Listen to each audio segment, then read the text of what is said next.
Sveiki žiūrovai. Sveiki. Sveikas Mariau. Vėl pas Kėdainiuos pas Marių atvažiavau, kaip anąsyk žadėjom, pabandysim pakalbėti apie kryžiuočius, kurie nešė krikščionybę į Lietuvą, į visus šitos kraštus mūsų. Ir aš kažkaip pradžiai net pasakysiu, aš tą krikščionybės nešimą dabar surišu su demokratijos nešimu po visą pasaulį. Tai kažką, aš taip galvoju, kad kažkas panašaus, man atrodo, dabar vyksta. Ta demokratija neša tik tai šitie kryžiuočiai, tai dar jie, neišmastė buvo, dabar labai gerai išmastė. Kryžiuočiai nešė krikščionybę su kalaviju ir krauju, o dabartiniai demokratai neša demokratiją su ginklais, su bombomis, su raketomis. Nelabai kažkas tai atrodo, kad čia gero būtų, nes su ginklu nieko gero nepastatysi. Ginklas neša dažniausiai skausmą, netektis. Smagu mums diskutuoti, kalbėti kažką, bet jeigu atsistoti vietą tų mamų, tėčių, kurie sūnus praranda savo, kurie tūkstančiai jaunų žmonių, kur miršta, kurie norėjo mokintis, norėjo gyventi, norėjo kurti gyvenimą, dabar viskas baigėsi, tai tokia čia ir demokratija. Aš kiek suprantu, tikroji demokratija, žmonės kalbasi, tarėsi, susitarė, nusileidžia. O jeigu neįmanoma nusileisti nei vienai pusiai, neįmanoma susitarti, tai jokia čia ne demokratija. Na jo, ir ta krikščionybė, jeigu kitas iki, jeigu iškreiptai žiūri tą krikščionybę, aš tai čia skaitau, čia visiškai nekrikščioniška buvo su tais kalavijais nešti tą mums krikščionybę. Čia yra iš visų irgi kažkokį nusikaltimas čia yra. Tikrai nekrikščioniška, nes Jėzus sakė Jono Evangelijoje parašyti tokie žodžiai, sako, mano karalystė ne iš šio pasaulio. Jeigu mano karalystė būtų iš šio pasaulio, tai sako, mano tarnai kovotų už mane. Čia 18 skyriuje Jono Evangelijos parašyti žodžiai. Taigi, o apaštalas Paulius, mokinys Jėzaus, jisai pasakė tokius žodžius, mes kovojame ne su kūnu ir krauju, mes kovojame ne su žmonėmis. Žmonės mums ne priešai, mes kovojame su blogio jėgomis. Ir mūsų, tai yra krikščionių, tų, kurie tiki Jėzumi Kristui, kova ne su kalaviju, ne su šautuvu, ne su kūniškais ginklais, bet mes kovojame malda, pasniku, užtarimu, meilės žodžiu. Mes kovojame aukodami gyvybę, savo kūną paaukodami tam, kad kitą išgelbėti, bet tikrai nežudydami kitus. Taigi ir tą kryžiaus žygiai tie vadinami, jie nešė tikrai ne krikščionybę ir nieko bendro su krikščionybė tai nebuvo. Krikščionybė yra atiduoti savo gyvybę, o ne atimti gyvybę iš kažko. Krikščionis laimėdavo žmonės Kristui, aukodami savo gyvybės, nebijodami mirti net dėl Jėzaus vardo, dėl tiesos, dėl meilės. O kryžiaus žygiai, jie politiniai, filosofiniai, ar dar kaip pavadinti, išmąstymai žmonių, kurie priveda nieko bendro neturintis su Dievu, tik žmogiška, sieliška, ir privedė prie... Skaičiau vienoje knygoje, kad apie 5 milijonai Europos gyventojų žuvo per kelius šimtus metų kryžiaus žygių. Tiek žmonių gyvybių pareikalavo kryžiaus žygiai. Man atrodo, vis labai iš tikrųjų tikėjime reiktų ir tiem žmonėm, kurie smerkia tą krikščionybę, labai greitai galima paklysti tam tikėjimą keli, lygtai atrodo, tu eini teisingų kelių, bet iš tikrųjų tai iš šonų žiūrint, dėl to, koks čia Indijos turbūt atvažiavęs prezidentas Gandhi gal, sako, paskaitė tą Bibliją, sako, labai geras mokymas. Tik tai atvažiavo į Europą, nerado nei vieno to krikščionį nematė. Aš tai irgi sunkiai randu, bet aš jau žinau, kur ieškoti jų, tų pasiekėjų. Tai jau kai žinai, kur ieškoti, tai po biskį su patirtiem jau randi tų pasiekėjų. Bet taip tai irgi nėra jų čia audringai. Pasaulyje. Ne pasaulyje, bet Lietuvoje, pavyzdžiui, aš pasaulyje neieškau po pasaulį. Krikščionis ne tas, kuris sakosi, aš esu krikščionis, ir ne tas, pas kurį kryželis prisegtas. Krikščionis tas, kuris elgiasi kaip Kristus. Tada reikia žiūrėti, kaip tas Kristus elgiasi. Kur mes tai galime atrasti Evangelijose, kur aprašyta, ką Jėzus darė, kokie jo buvo poelgiai, kokie jo buvo darbai, kokie jo buvo žodžiai. Ir jeigu tu elgiesi pagal tą mokymą, pagal tą pavyzdį, tu esi krikščionis. Bet jeigu tu elgiesi pagal, nežinau, Hitlerio pavyzdį, ar pagal žudiko, ar vagies, ar pikto žmogaus neatleidžiančio pavyzdį, tai geriau jau neteršti to švento brangaus vardo ir nesivadinti krikščionim. Dabar ir partijos vadinasi krikščionys demokratai, bet tai yra negarbinga naudoti pas save tokius vardus, kai sprendimai, poelgiai yra priešingi krikščionybei. Reikia žinoti tokį dalyką, kad visiems žmonėms teks vieną dieną stoti prieš Dievą. Prieš tą, kuris visus sukūrė, prieš tą, kuris visiems davė gyvybę.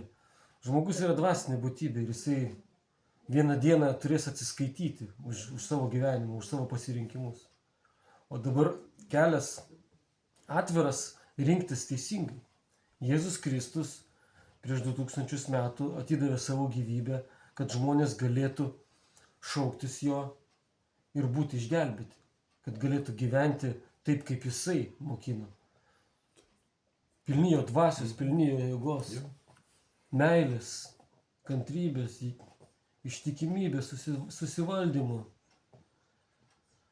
Džiaugsmo. Tai mes, tai yra atvira, tai yra kiekvienam prieinama, šią akimirką, dabar. Ir jeigu kažkas buvo pilnas neapykantos arba pilnas pagiežos, neatleidimo kažkam, dabar yra ta akimirka, tas momentas, kada reikia sakyti, Dieve, aš gailiuosi, kad gyvenau tokiam tamsoje, noriu dabar gyventi su tavim, noriu būti šviesoje, noriu, kad man būtų atleista. Ir tik tai kreiptis į Dievą, žiūrėk, tas ant kryžiaus buvo nukryžiuotas nusikaltėlis šalia Jėzaus. Taip. Kuris buvo daug blogo pridaręs. Ir už tai mirties bausmę kentėjo, prikaltas prie kryžiaus. Bet jis tik tai Jėzus pasakė, Jėzau, prisimink mane. Jėzus sako, dar šiandien būsi su manim rojuje. Jis tik ir ieško, kaip išgelbėti. Tik tai mums reikia ne kardą imti, ne kalaviją, ne šautuvą, bet mums reikia kreiptis į Jėzų. Ir tada... Nepult ginkluotis. Nepult ginkluotis. Ginkluotis meilė. Ginkluotis įleidimu. Geriau nukentėti, geriau prarasti, bet atrasti amžiną gyvenimą. Daug kas dar va maniau, daug žmonių negaliu, sako, tai jis žydas. Žinai, žydas ir pyksta dėl to, kad jis žydas, kad būtų lietuvis arba, žinai, kiekvienos šalies koks nors. Tai, bet Naujasis testamentas, Jėzus ir paskleidė visiems, mes dabar susilyginam. Nėra nei žydų, nei graikų. Mes vienoje dvasioje turim būti. Taip, visi ir sulygino, nes kažkaip visi įsivaizduoja, kad žydai aukščiau turi būti. Daug tokių, aš tai man tai atrodo, čia yra klaidingas mokymas, kad mes lygus turėtume būti. Žydai buvo išrinktoji tauta, per kurią Dievas atvedė gelbėtojų į pasaulį. Bet kai atėjus gelbėtojui Jėzui, per jį visi buvo sutaikyti su Dievu. Tiek žydas, tiek graikas, tiek vyras, tiek moteris. Prieš Dievą visi lygus. Per Jėzų Kristų visi žmonės Dievo akise lygus. Ir visi, kaip sakyti, Dievas priima visus vienodai. Aišku, garbinga būti žydų normalu. Tai Dievo tauta, labai nuostabi istorija. Turim šventąjį raštą, daug pamokų visiems žmonėms, tiek žydams, tiek nežydams ten užrašyta. Bet Dievo akise nepadės, kad tu pagal tautybę ar lietuvis, ar žydas, ar dar kažkas. Dievo akise visi žmonės lygus. Ir Dievas teis per Jėzų Kristų pasaulį. Jeigu būsi įrašytas į gyvenimo knygą, jeigu būsi Jėzų padaręs savo vadovų, savo gelbėtojų, tai bus išteisintas. O jeigu tu remsis savo išmanimu, jeigu remsis kovosi šio pasaulio ginklais, tai tą paskutintą dieną reiks duota, kaip sakyta, apyskaita. Ir tada nelinkiu nei vienam stovėti be užtarėjo, be Jėzus Kristus tenai. Ta man tokia mintis atėjo. Kaip tu pasakytum, pavyzdžiui, Kristų viskas, kodėl reikia eiti į bažnyčią? Aš gal pasakysiu ir savo variantą. Pavyzdžiui, aš tai ir katalikas, ir protestantas faktiškai esu. Nu, ir čia einu. Man labai patinka pas protestantus, nes man šventas raštas, pas katalikus gal tai biski, nu, mažiau ten, o šičia tai grinai šventą raštą jie studijuoja. Ir į bažnyčią aš einu, kad priimt kitą žmogų. Tobulina mane. Bažnyčios mane labai tobulina. Mes visi netobuli. Bažnyčia yra mūsų ta visa bendruomenė. Nėra ten, kad pastatas. Jie galvoja, kad čia pastatas. Jo, tai Susirinkimas žmonių. Ir mane labai tobulina bažnyčios. Labai tobulina, nes aš anksčiau atsimenu pradžių, kai ateidavau. Telefonas suskambu, oi, tai negali įsijungti, da kažkas. Teisdavau visus, čia viena su trumpom sijonais, kita su trumpom rankovim, kita čia vos nenuoga atėjo į tą bažnyčią. Ir aš visus teisdavau, čia būdavau kaip dievas vos, nežinau.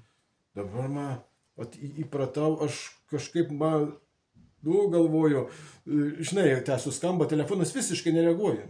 Visiškai į žmonės visus ir į pas protestantus, kai nueini, ten pastoviai.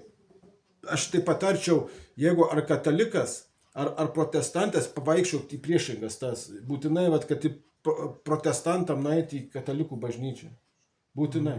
Nes, tikrai yra mirusių bažnyčių, aš nieko nesakau, bet yra ir gyvų, ypatingai miestuose.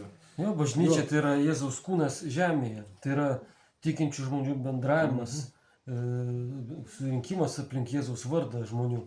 Tai yra bendraminčių žmonių, kaip sakyti, bendruomenė. Tai pirmoji psalmė rašo, sako, palaimintas žmogus, kuris nesėdi su apjuokėjais ir mėgsta Dievo įstatymą. Tai bažnyčia tai yra ta vieta, kur tikintis žmonės susibūrė, kur tikintis žmonės bendrauja tarpusavį, kur tikintis žmonės šlovina Dievą, gilinasi jo žodį, maitinasi dvasiškai. Ir tikinčių žmogaus vieta ir yra būt bažnyčiai. Ten mylėti viens kitą, ten atleisti viens kitam, ten kartu veikti, kartu melstis, kartu būti broliais ir seserimis. Ir čia nėra sienų. To pastato sienos ar to protestantiško, katalikiško, čia yra, kaip sakyt, gyvas organizmas. Tai yra partijos netgi būna pasaulyje. Tai kas suburia, idėja kažkokia suburia žmonės veikti kartu. Tai jie ar susirenka restorane, ar jie susirenka sporto rūmose, jie yra ta partija. Taip ir krikščionis, jie ar susirinks ar katalikų bažnyčių pastogų, ar kitam pastate kažkur pastogų. Esmė yra tas susirinkimas. Ir tenais veikia dovanos. Vienas turi išgydymo dovaną, kitas išminties turi, kitas dosnumą turi, kitas šitą pamaldus moka melstis, paguosti. Ir jie, kai visi žmonės kartu susirinka, praturtina. Vienas tik įtikėjęs nesenai, tik pažinęs Dievą, o kitas jau 30 metų gal seka Dievu. Jis pamoko tą naujai įtikėjusi. Ir taip tikintieji auga vis labiau pažindami Kristų. Bažnyčios toks tikslas ir yra pažinti Kristų ir skelbti tą gerąją naujieną išgelbėjimo visiems žmonėms. Mylėti vienas kitą, mokinės. Jo, per bažnyčią turėtų tas meilės žinia turi sklisti pasaulį. Aišku, būna tokių bažnyčių šiais laikais, kurie renka pinigus karui ir kurie meldžiasi, laimina tankus, bet tai yra, kaip sakyti, nuklydimas nuo tiesos, tai yra kūniškumo pasireiškimas. Dažnai ir partijos, žiūrėk, atsiranda žmonių, kurie nukrypsta nuo partijos idėjas ir tokį žmogų po kurio laiko iš partijos arba pats išeina, arba pašalina. O bažnyčia Jėzus irgi duoda jai, kaip sakyti, įsakymų, patarimų, apreiškimo knyga. Jonas apaštalas aprašęs, kiek pabarimų duoda bažnyčioms, kurios buvo Mažojoje Azijoje tuo metu. Pamoko, jūs darote tą gerai, o tą negerai. Taip ir pas mus yra įvairių dalykų tarp bažnyčiose, bet tikintieji meldžiasi viens už kitą, pamoko viens kitą. Ir gerai, jeigu pasimokom ir sekam Jėzumi. Toks tikslas yra siekti jo. Aš dabar bandysiu, kai pradėjom nuo tos kalavijų nešimo kryžiuočių, tai čia privest, kad tai visai nebuvo krikščioniška. Tai čia yra, žudikai gal norėjo užimti teritorijas ar kažką, bet matai, kiti labai pyksta. Bet pavyzdžiui, kur krikščioniškos šalys, jos labiau išsivyščiusios iš tikrųjų yra. Tai nėra, nebuvo kažkas čia, nu, tas etapas kaip į blogas, tas vat, pats nešimas, ten tas krikštimas per prievartą, nu bet nebuvo demokratijos tuo laiku, tai nepykit. Nu, Tai ekonomika, taip. Jo. Istorikai pripažįsta, kad kryžiaus žygiai paskatino ekonomikos augimą, paskatino išradimų atsiradimą. Bet tai, kaip sakyt, jeigu žmonės to nedarytų, jeigu žmonės tikėtų Dievu ir kreiptų dėmesį į jo įsakymus, tai nereiškia, kad būtų buvę viskas blogiau, būtų buvę tik tai geriau. Čia natūralus vyksmas toks vyko, kad ekonomika paaugo dėl to, kad žmonės keliavo, sužinojo, bet galima keliauti ne su kardu, galima keliauti su taika. Nu, kažkaip, aš tai galvoju, matai, istorijos lyg kažkiek žinau, bet apie 11 amžių, ten 12, tai buvo tie atkeliavę, kaip tie skaitos, kur atkeliauja ir nu, Evangelijas leidė jau 11, turbūt 12 ir 13 amžių, paskui po jų ateina jau tie su kardais, daug kur aš tai pastebiu, kad ateina tie, kaip tie, Kryžiuočiai. ateina misionieriai, jie pirmiausia, ir aš taip, vat, lyg taip, nu, aš nenoriu taip tvirtinti, bet aš tokį jautimą turiu ir paskui ateinama tos visi tie tokie, kaip vat, su kryžiuočiais, jie, o dabar tai ateina, tai ten atima visokius, žinai, vat, kaip Afrikose, kitas, man ten kažkaip irgi ateina tie misionieriai, labai Afrikose dabar misionierių, ten labai stipriai Dievas veikia iš tikrųjų, ten, bet man tai atrodo, kur vat, ten tur kažkokio aukso ar deimantų, iš paskos ateina po misionierių šitie, žinai, ir paskui gaunas ta krikščionybė tokia iškreipta, iš tikrųjų. Nu, čia mano tik tai nuomonė, žinai, aš nežinau, tu esi tą pastebėjęs, bet aš tą viskai kažkaip pastebiu. Tai tamsos Nu, darbai. arba demokratijos nešimas ateina. Jau dabar. Tamsos darbai kaip vyko, Jo. taip ir vyksta visada, kol čia bus laikas žemėje, kol žemė egzistuos, tol ir vyks. O šiaip dėl kryžiaus žygių, tai kas įvyko? Pirmoji bažnyčia, kuris sekė Kristumi, su laiku atsitraukė nuo tikrojo tikėjimo. Tai jų atėjo daug tradicijų, paveldėtų iš pagonių, paimtų iš pagonių kraštų.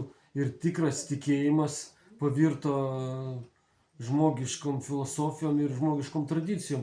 Ir užtat, tai jau užtat tie kryžiuočiai vadinami nešė jau ne tikrą Evangeliją, ne gerą žinią, bet nešė savo filosofiją. Ne Dievo žodį, o savo filosofiją. Ir mirtį. Pritariu, taip. Ir ten kelis šimtus metų, taip, 11 amžius.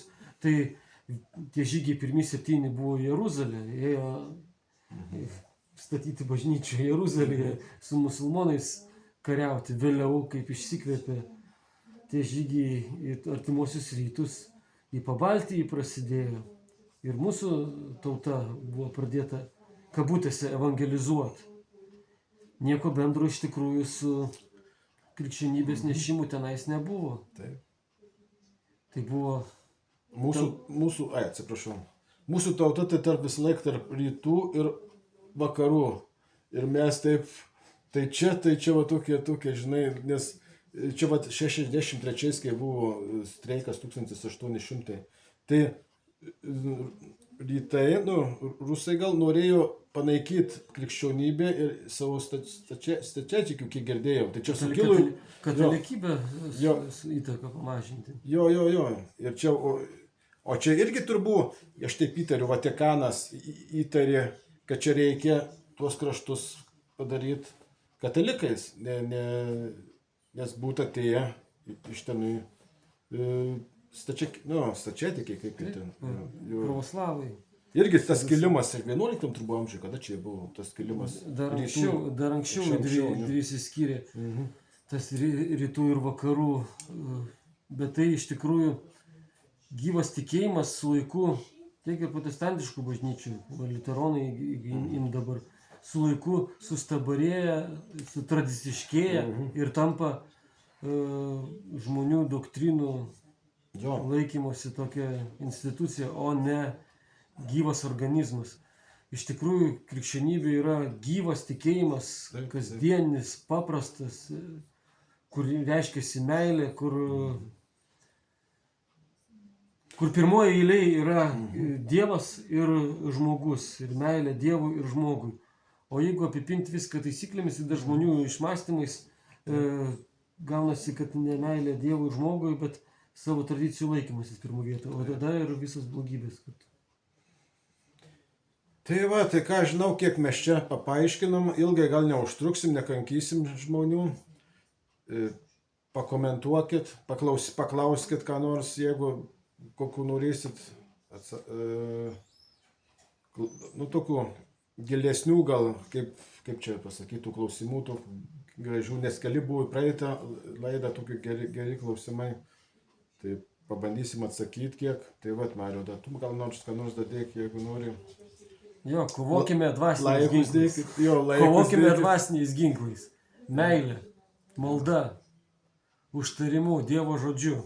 Tai yra ginklai, prieš kurios neveiksmingos nei raketos, nei šautuvai, kurios nugali bet kokius priešus.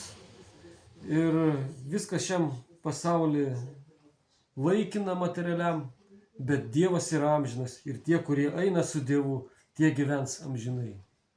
O be Dievo nėra gyvenimo, be Jėzaus Kristaus nėra gyvenimo. Iš istorijos galima pasimokinti tiek iš kryžiuočių klaidų, tiek iš žydų klaidų. Ir protingas mokosi iš kitų. Taip. Ir nepykit ant tų krikščionių, mes netobuli, mes tikrai atleiskim viens kitam. Jau atleiskim viens kitam, tikrai vat, jau pas Dievą eina, aš kiek pastebėjęs. Nu jau sužaloti žmonės tikrai jau kur daugumoje. Jau viską praeina ir paskui eina pas Dievą. Jie daug yra sužalotų, tikrai mes netobuli. Daug klystam, viską, bet neteiskit. Nepergyvėkit, kad tas Jėzus žydas, viskas gerai, jis davė visiems mums vienodas, nereikia tuos ir aukštyti labai, nes tuos žydus, kaip sakoma. Tai vat. Tai ką? Iki kitų pasimatymų, vėl kada su Marium kokią nors laidą, gal įdėkit, ką norėtumėte išgirst, kokią temą gal pasiūlykit. Tai va, iki kitų pasimatymų. Sudiev, dėkit laikus ir klausimų užduokit. Sudiev.